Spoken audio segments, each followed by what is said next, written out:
프람서 TV 새벽 기도회입니다. 오늘은 요한계시록 7장 4절 말씀으로 14만 4천 육체 영생 거짓말로 끝나는 신천지이란 제목으로 말씀을 전합니다. 계시록 7장 4절 말씀을 보시면 내가 인침을 받은 자의 수를 들으니 이스라엘 자손의 각 지파 중에서 인침을 받은 자들이 14만 4천이니 사도 요한은 환상을 통해서 앞으로 장차 되어질 이 일을 보게 됩니다. 너무나도 놀랍고 신비로운 걸 보았는데 그 본 것을 그 당시 로마로부터 핍박받고 있는 초대 교인들도 이해를 시켜야 되고 또 앞으로 오고 가는 모든 예수님을 믿고 따르는 신자들에게도 이해를 시켜야 되기 때문에 사도 요한은 문학적 기법을 쓰고 있는 것을 볼 수 있습니다. 계시록 7장 4절에 이스라엘 자손의 각 지파 중에서 이스라엘 자손이면 야곱의 12아들로 인해서 시작된 12지파 레위 지파, 유다 지파, 갓 지파, 시몬 지파 이것이 이스라엘 자손의 12지파입니다. 그런데 신천지는 이 이스라엘 12지파를 바돌로메 지파, 마태 지파, 요한 지파, 시몬 지파, 도마 지파, 예수님의 12제자 이름으로 해석하고 있습니다. 그러면 이것이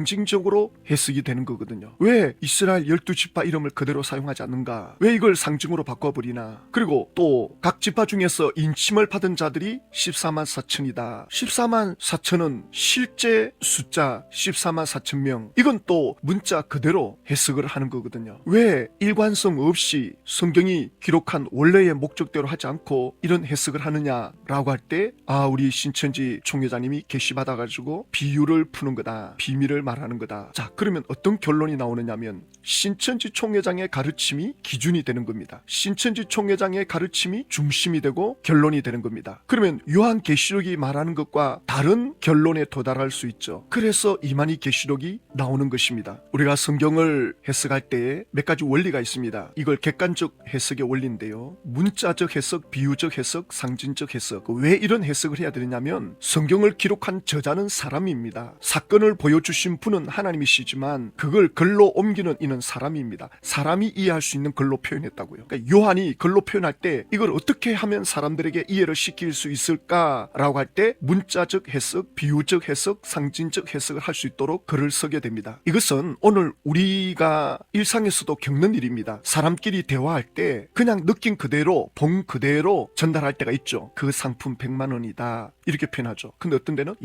그건 뭐 내 전 재산을 줘도 못 사겠다 이런 표현을 쓸 때가 있죠. 그러니까 사람끼리 대화할 때도 문자 그대로 대화할 때가 있고 비유적 표현, 직유법이나 은유법이나 의인법, 과장법 이런 표현을 쓴다고요. 또 사람끼리 대화할 때도 상징적 표현을 쓸 때가 있다고요. 요즘 뭐 좌다, 극우다, 좌파다, 우파다 이게 다 상징적 표현이거든요. 그러니까 사람끼리 대화할 때도 이 세 가지 원리를 쓰고 있다고요. 그러니까 사도 요한은 계시록을 기록할 때 이 세 가지를 쓰게 된다고요. 그런데 계시록이라고 하는 특징이 뭐냐? 앞으로 장차 일어날 일들입니다. 그러면 수천 년 동안 일어날 사건을 함축적으로 기록하려면 어떻게 해야 되느냐면 시적이면서도 상징적인 표현, 그렇게 표현할 때 그 시대 사람들도 적용이 되고 오늘 우리 시대 사람들도 적용이 되고, 가령 계시록에 뭐 10뿔 달린 짐승, 7머리 짐승이 나오면 그 시대 사람들도 이게 무슨 뜻이구나 적용이 되고, 오늘 이 시대 사람들도 7머리 10뿔 이거 무엇을 의미하는구나 오늘날에도 이게 적용이 된다고요. 그래야 객관적 해석이 된단 말입니다.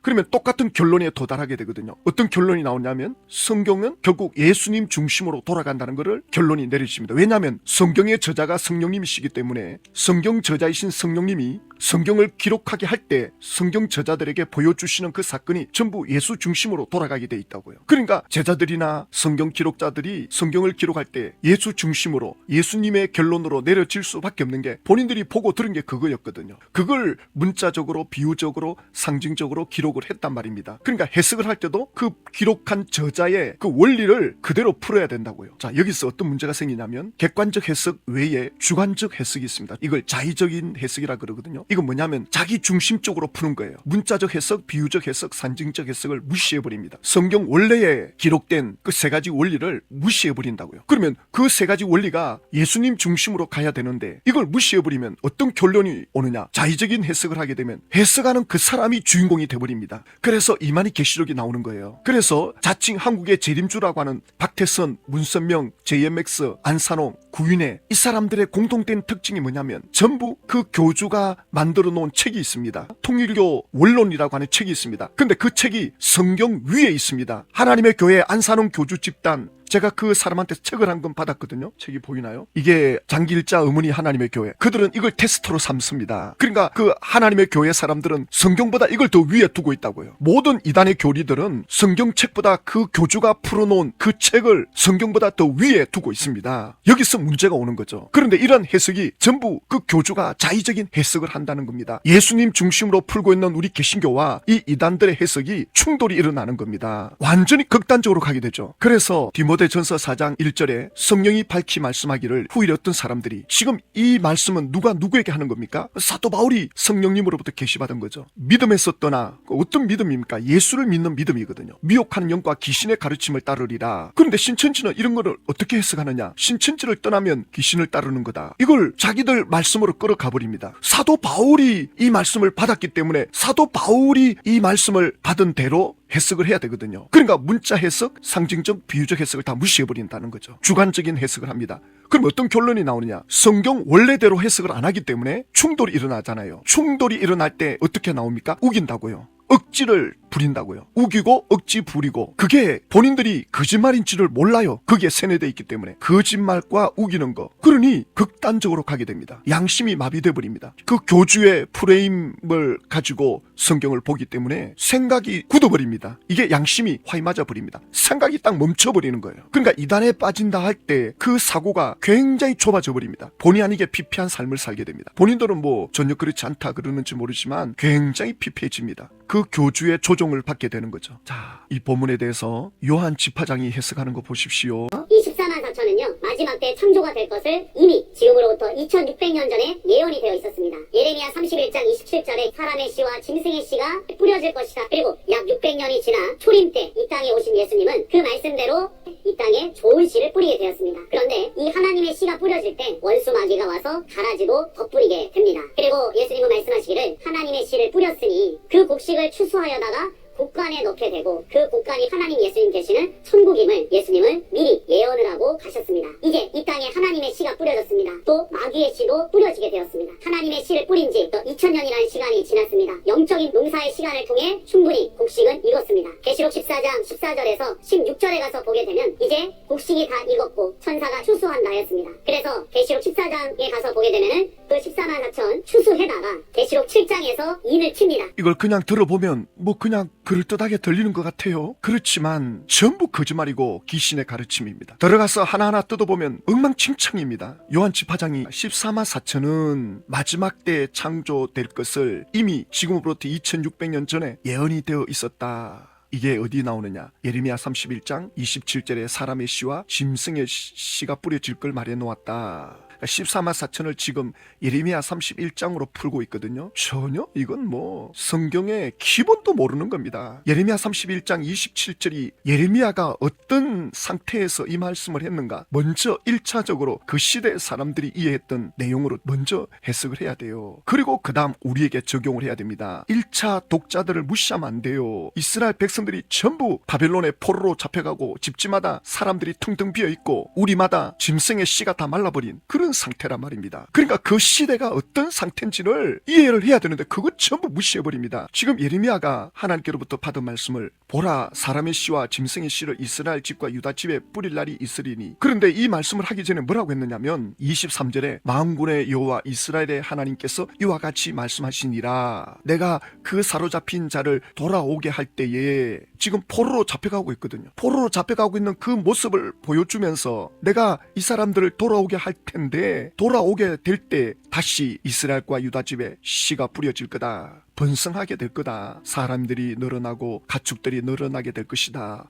그러면 이 짐승은 가축이냐? 영어 성경이나 히브리 원문에 들어가 보면 이게 가축으로 나오거든요.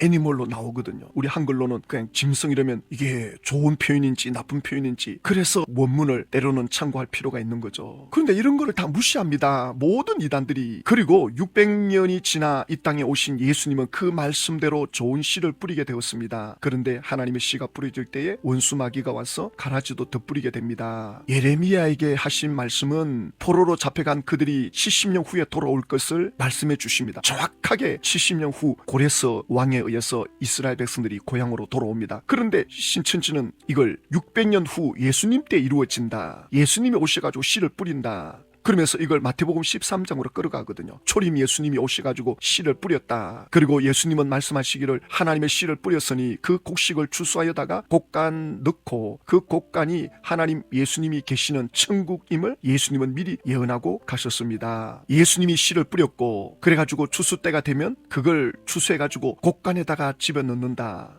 2000년 동안 씨를 뿌렸는데 1984년 신천지가 시작되면서 추수가 되었다. 신천지가 천국 곡간이다. 이렇게 지금 가르치고 있죠. 예수님께서 2000년 전에 제자들에게 너희는 온 천하에 다니며 만민에게 복음을 전파하라. 그러면 이게 씨를 뿌리는 겁니까? 2000년 동안 씨만 뿌렸습니까? 그러면 2000년 동안 씨만 뿌렸으면 1984년도에 신천지에 들어간 사람들만 추수되었다면 그 전에 사람들은 2000년 동안 씨만 뿌리다가 다 죽었으니 전부 지옥 갔다는 거 아닙니까? 그러니까 그 사람들은 그러면 죽어서 옥에 가 있는다, 웃기는 소리 하고 있습니다. 무슨 옥에 가 있습니까? 그 성경은 그 뜻이 아닌데 이렇게 억지로 껴 맞추는 겁니다. 그래, 신천지가 예수님이 계시고 하나님이 계신 곡간이라 그러는데, 그러면 그곳이 천국이란 말인데, 과연 그렇게 가르치는 신천지 총회장이 천국의 삶의 본을 보이고 있습니까? 남의 인생을 짓밟아 놓고 성범죄를 해가지고는 고소를 당하지 않나? 부인을 놔두고 딴 내연녀와 돌아다니고 인간 이하의 삶을 사는데 무슨 그게 천국 곡간이라고 할 수 있습니까? 신천지가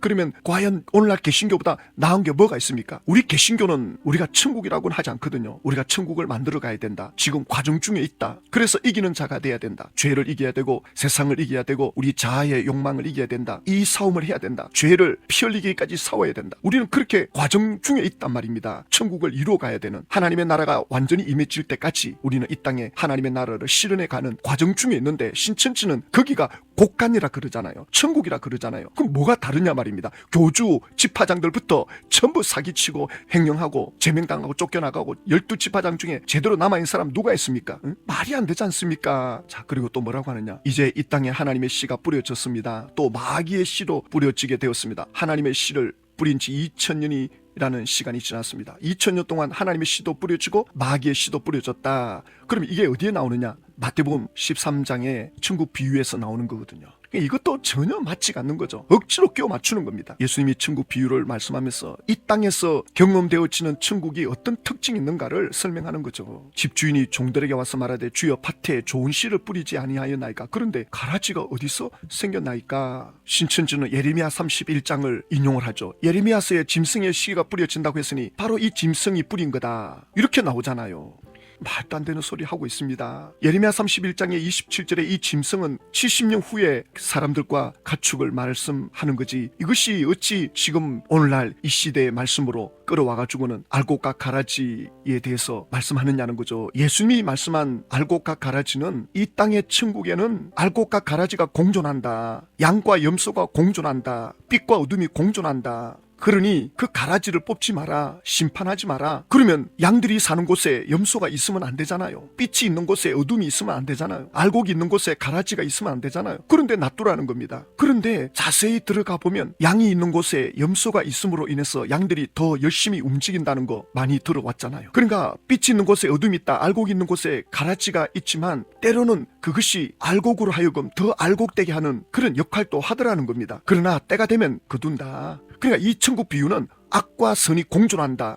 대립관계로 가지 마라. 원수관계로 가지 마라. 그걸 감당하고 수용하고 포용하는 관계로 들어가라. 그 심판은 내가 할 거다. 지금 그 비유를 하고 있는데 이걸 예레미야 31장에다가 끌어다가 또 마귀와 끌어다가 이걸 개신교에다가 딱 연결시키고 그래가지고는 추수 때에 추수꾼들이 추수하게 될 거다. 그런데 추수꾼들이 제일 먼저 와서 하는 것이 가라지를 거두어가지고 불사르게 단으로 묶고 그 다음에 곡식이거든요. 그러면 신천지는 이것도 그대로 적용해야지. 가라지부터 불태워야지. 가라지들을 올라 개신교 목사들이 묻고 있다. 신천지 총회장이 강단 시간에 나와가지고 그렇게 말씀하는 것 제가 영상으로 보여드리지 않았습니까? 그러나 성경을 자세히 보면 추수꾼들이 가라지를 단으로 묶지 목사들이 왜 단을 묶습니까? 이런 하나하나가 전부 억지로 자기들의 입맛에 맞추어서 성경을 해석한다고요.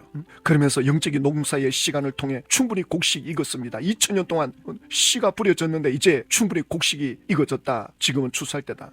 예수님께서 제자들에게 온 천하에 다니면서 만민에게 복음을 전파해라. 믿고 세례받으면 구원받는다. 이게 추수 아닙니까? 예수의 복음을 받아들이면 즉각적으로 추수가 이루어집니다. 농사는 6개월 시간이 걸리지만 영혼의 추수는 단 1초 만에 가능합니다. 예수 그리스도의 복음을 믿고 죄를 시인하고 회개하고 돌이키면 즉각적으로, 이게 사람에 따라 몇 초 만에 이루어질 수도 있고 몇 분 만에 이루어질 수도 있습니다. 이미 2000년 전부터 씨가 뿌려지고 추수가 즉각적으로 되어지고 있는데 2000년 동안 씨만 뿌렸다. 이런 귀신 같은 소리 어디 있습니까? 계시록 14장 1절에서 16절에 이제 곡식이 다 익었고 천사가 추수한다 하였습니다. 그래서 계시록 14장에 가서 보게 되면 14만 4천 추수에다가 계시록 7장에서 인을 칩니다. 이것도 말이 안 됩니다. 계시록 14장에 가서 추수하고 다시 7장으로 돌아와가지고 인을 친다. 이게 무슨 시간을 뒤로 갔다가 앞으로 갔다가, 그러니까 이걸 억지로 그냥 끼워 맞추는 겁니다. 아니 계시록 7장에서 인을 친다는 그 자체가 추수인데, 인을 친다는 건 합격, 이제 완성이 됐다.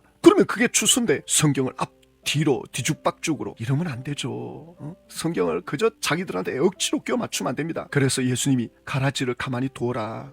때가 되면 그 가라지를 거두어 불에 사르는 것 같이 세상 끝에도 그러하리라. 이 가라지는요, 추수 때가 되면 고개를 더 빳빳이 들고 일어납니다. 알곡은 고개를 숙여요. 근데 가라지는 고개를 숙이지 않습니다. 왜? 알곡이 없거든요. 그러니 추수 때에 가라지를 뽑아내기가 너무 수월하죠. 결국 신천지 총회장이 사망으로 끝나면 14만 4천 육체 영생, 이거 전부 거짓말로 끝나는 겁니다. 왜냐하면 신천지 총회장이 육체 영생을 외쳤고 본인도 그걸 다 보고 왔기 때문에 본인이 그걸 이룰 거라 그랬거든요. 그런데 신천지 총회장이 사망으로 14만 4천 육체 영생이 끝났는데 그래도 끝까지 고개를 치어들고 우기는 사람들이 나올 거라고요.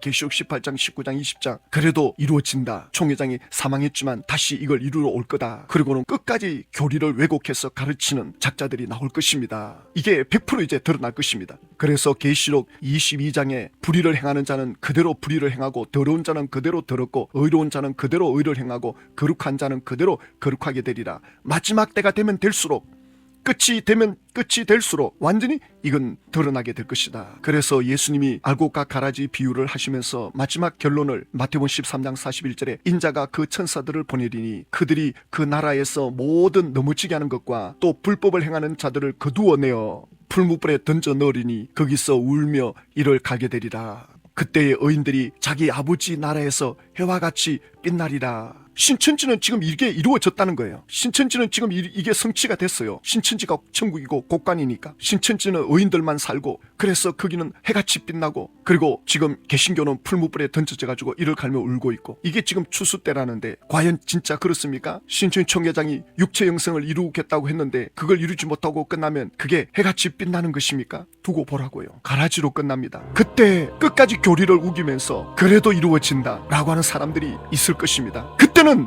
그 사람들은 100% 가라집니다. 총회장 죽었지만 다시 올 거다. 전부 가라집니다. 더 이상 뭘 볼 게 있겠습니까? 그래도 그 안에 알곡이 있기 때문에 우리는 기도해야 됩니다. 우리는 그들을 위해서 하나님의 은혜를 구해야 됩니다. 이것이 알곡의 사명입니다. 하나님 아버지, 신천지 이만희 계시록은 전부 거짓말입니다. 이 14만 4천은 귀신의 가르침입니다. 그들이 깨닫고 속히 돌이키도록 하나님 은혜를 베풀어 주십시오.